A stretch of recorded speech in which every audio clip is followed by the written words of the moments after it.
Depuis l'entrée en dissidence de la Kabylie, la situation n'a pas jusqu'à présent évolué vers les preuves de force que l'on avait pu craindre à un certain moment.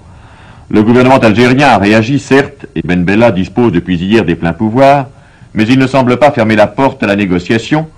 De toute façon, espère-t-il sans doute le pourrissement de la rébellion kabyle. Sur les lieux de la dissidence, les leaders de l'opposition multiplient en les motivant les déclarations hostiles au régime et poursuivent leur effort d'organisation.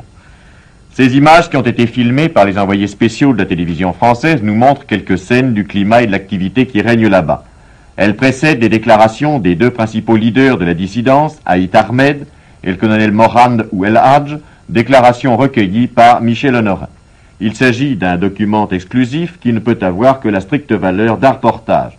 Les déclarations que vous allez entendre n'engagent donc que la seule responsabilité de leurs auteurs. Il y a à peine 2 mois, quand je vous ai rencontré, vous étiez en civil et aujourd'hui vous êtes en militaire. C'est donc l'épreuve de force.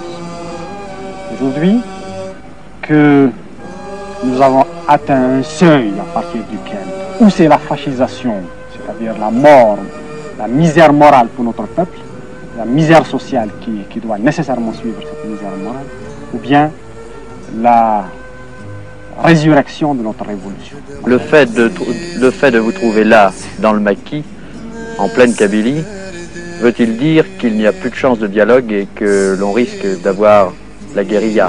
S'il y avait eu la moindre chance de dialogue, nous n'aurions pas raté. Et l'expérience que les uns et les autres avons faite, aussi bien à l'Assemblée nationale, dans le FLN et dans l'ANP, a montré que toutes les issues étaient bouchées. Ce qui est sûr, ce qui doit être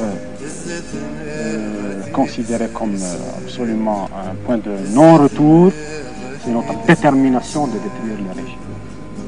Mon colonel, vous avez fait 7 ans de guerre. Vous êtes prête à recommencer?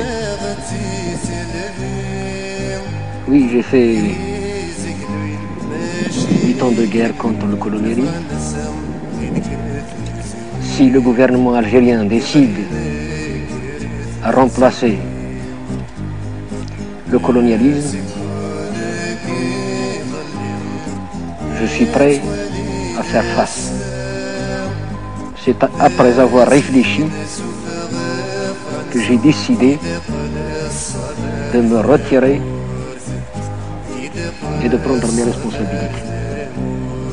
C'est pour défendre la dignité et l'honneur des moudjahidines, des militants qui sont actuellement dans l'angoisse et dans une incertitude. Des moudjahidines, des militants, après avoir lutté pendant 8 ans, se trouvent actuellement sans logement, sans pension, sans travail. Et beaucoup d'eux se trouvent dans des prisons. Je ne veux pas faire couler du sang entre Algériens. Je l'ai évité déjà. Je continuerai à l'éviter. Ici, en Kabylie, principalement dans toute l'Algérie, nous sommes démocrates. C'est la première démocratie du monde. Nous n'admettons pas le raïs. Abdelkader Ben Turki, qui a combattu la France, il est venu ici, l'histoire le mentionne, solliciter l'appui de la grande Kabylie. On lui a répondu, oui, nous voulons bien aller avec vous, mais à condition que vous ne soyez pas le grand raïs pour nous faire des salam alek. Si vous voulez être démocrate comme nous sommes avec vous. Sinon, on ne marche pas. Et si vous étiez plus jeune, vous auriez suivi le colonel Mohandoulaj? Parfaitement, jusqu'à présent, je suis.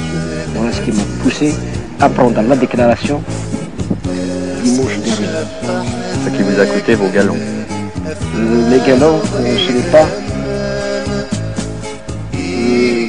l'armée française qui me les a donnés, ni un monsieur qui est au pouvoir aujourd'hui. Les galons m'ont été donnés par les moudjahidines qui la plupart ne se retrouvent pas parmi nous aujourd'hui. Je les ai gagnés au combat révolutionnaire, à la lutte de libération nationale.